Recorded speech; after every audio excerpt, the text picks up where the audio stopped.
Hey guys, Civilord here, back in with another action figure review. Today we'll be taking a look at the DC Multiverse Wal-Mart exclusive. Oh jeez, here we go again. Crime Syndicate Forever Evil Owlman. Maybe he's gonna tell us how many licks it takes to get to the Tootsie Roll center of a Tootsie Pop, or he's gonna kill us. It's kind of an evil son of a bitch, but that said, this of course is brought to us by the fine folks over at McFarlane Toys, and I'm gonna just be honest with you.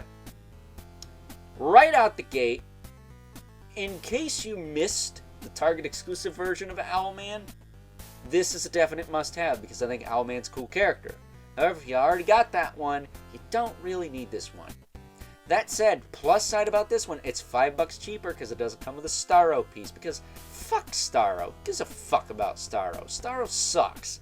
I think it was easily one of the worst figures of, what was it, 2022? When it came out. And yeah, you couldn't even do anything with it. It just kind of sat there. Didn't have a stand to hold it up. I hung mine on the wall, luckily. But, you know, it's just a big chunk of rubber that does literally nothing. So, whatever, I guess. But some people like it. I personally think it's shit, but I digress. So, with that being said, let's cut right to the chase and get into the meat and taters of this review. Take a look-see at Owlman's only quote-unquote accessory, the collectible trading card. Would have been nice to get some fist hands or an unmasked head, but we got the card. It's got a picture of Owlman there. There's a bio on the back here. We pull the reader out, which I did adjust the volume since the steel review from yesterday, so hopefully it's a little louder. Maybe not as loud as myself, but I'm going to try and make this work. Owlman, Forever Evil TM, data file, real name, Thomas Wayne, Jr.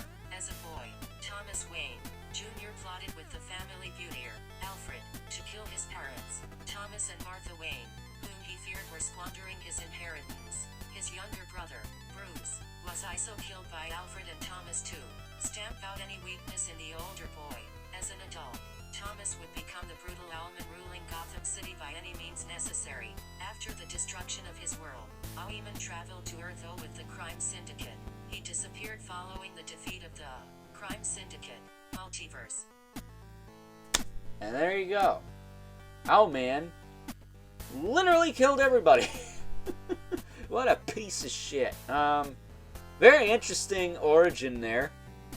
I was not expecting that. I didn't know he had a younger brother, Bruce Wayne. Our Batman, Earth, I guessing it's one, right? But yeah, totally killed his parents. Killed his little brother. Probably killed the butler when he or she, I don't know what Alfred in that universe is. When they were no longer of use to him. And if I'm not mistaken, didn't one variation of Owlman control the Talon in the Court of Owls, which kind of makes sense because, you know, Owlman, Court of Owls. But taking a closer look at Owlman himself, comes with a hockey puck display stand. You used to see him with all McFarlane Toys releases. Some very subtle differences from the other one, which I have right here. But not really enough to warrant having both, unless you have serious mental problems like me and no self-control and like to buy exclusives up because they're exclusives. And honestly, they're kind of fun to review, especially on a Tuesday when they come out 2 at a time. We'll be doing a review of the Vampire Robin later, so I guess stay tuned for that. But you can see that between the two Owlmen, the heads are different. Personally, I like this one's more because it's got the ears that are more reminiscent of Batman and a horned owl, which is the most badass looking owl, if you ask me.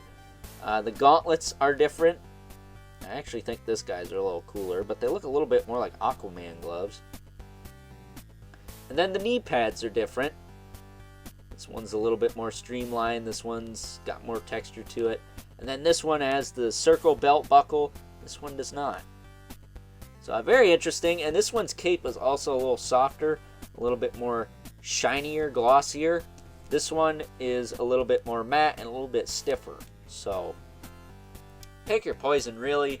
I don't know how much they get for that older one, but this one was pretty easy to find. We gotta go to the Walmart by the highway to get the exclusives. God forbid they show up at the one near my house, right? But they usually have them. At this point in time, the only one I don't think they ever had up there was Azrael and maybe Shazam, the Rebirth Shazam. So, you know, it is what it is.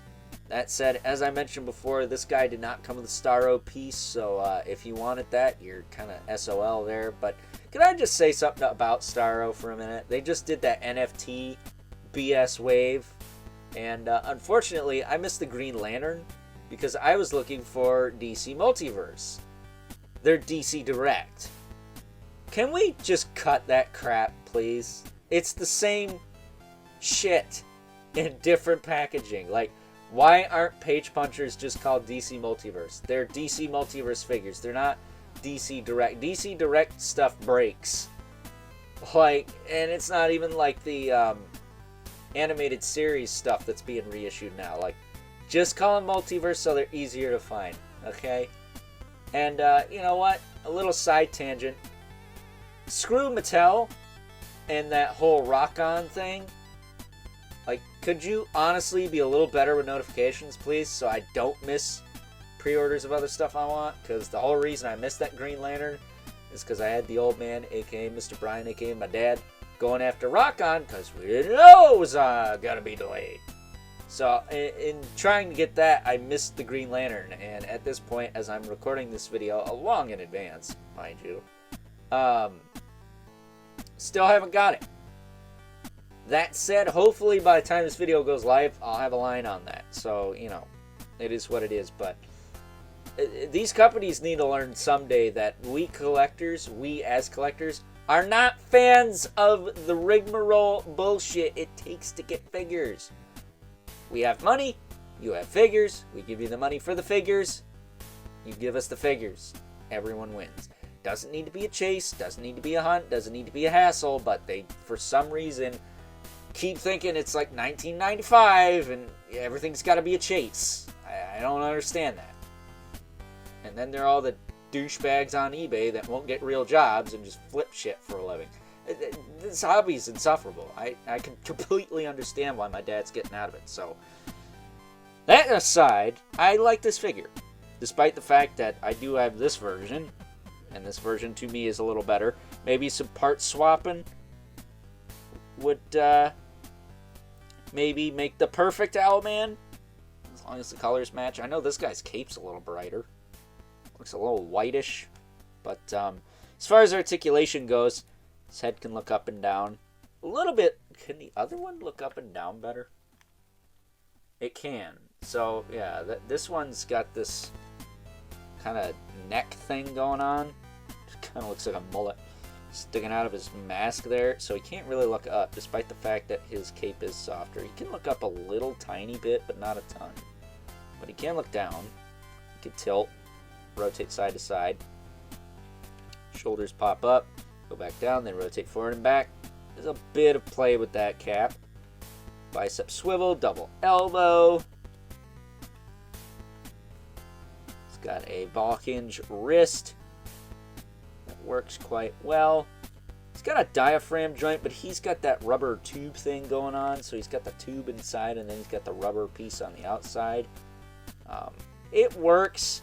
You'd have to finagle with it. Maybe hit it with a hairdryer to get it to work a little better. But it does work. It's there, but it's pretty restricted. His legs can kick out to the side pretty well. Back down, forward and back. He's got a respectable thigh cut for a McFarlane figure. He's got a double knee. He's got the ball hinge ankle, which on this guy is nice and tight, with a rocker and a toe joint. So there you go. That's your lot for Owlman. No Starro piece, no derpy ass looking Superman, like the Ultraman from the 2-pack ad. Do I have to backtrack and get that now? Is that the Ultraman that goes with this Owlman? I kind of don't think it is.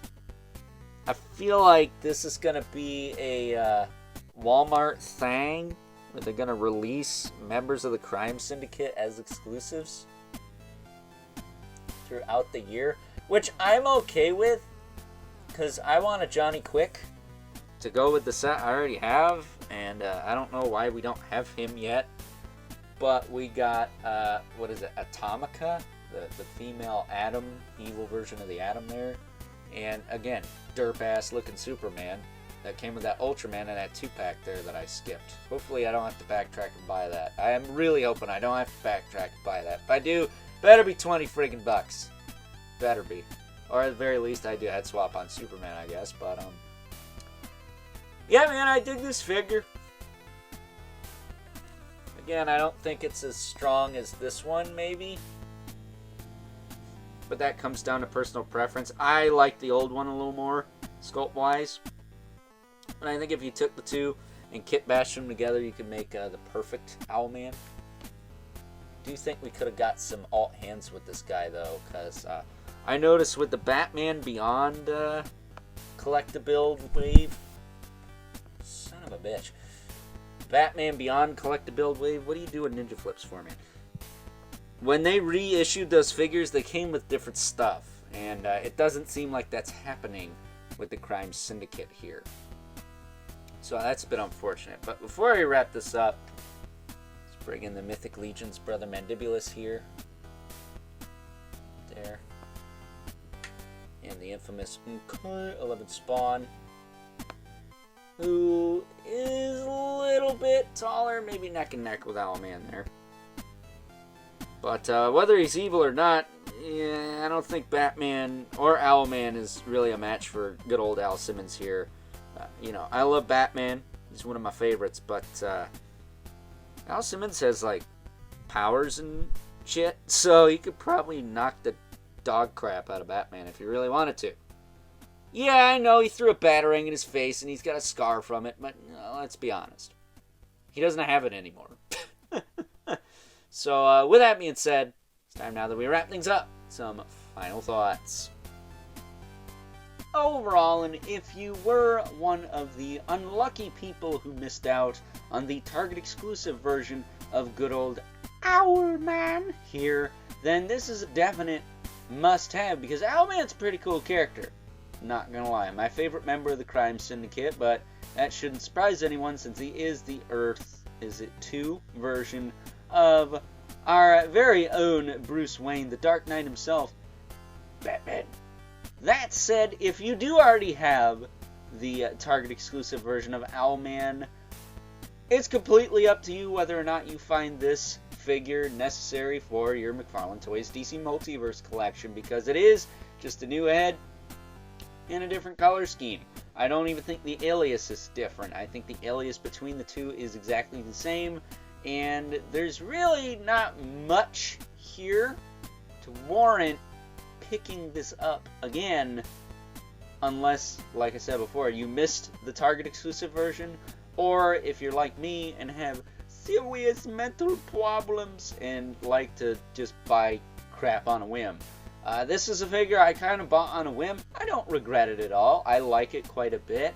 I might even do a head swap because, again, the cape is a softer plastic, and I feel like I can get this one into more dynamic poses than the other one. But at the end of the day, I think aesthetically, I do like the other one a little bit more. So I'm a little torn. That and this one was 20, whereas the other one was 25 and came with a collectible part to a character that I could really give two shits about. I mean, who gives a fuck about Starro? Fuck Starro. Starro sucks. That said, at the end of the day, it's completely up to you whether you want to have two Owlmans, one Owlman, or no Owlmans. So that's my story, and I'm sticking to it. So with that being said, I hope you guys enjoyed this review. Until next time, I'll catch you guys later.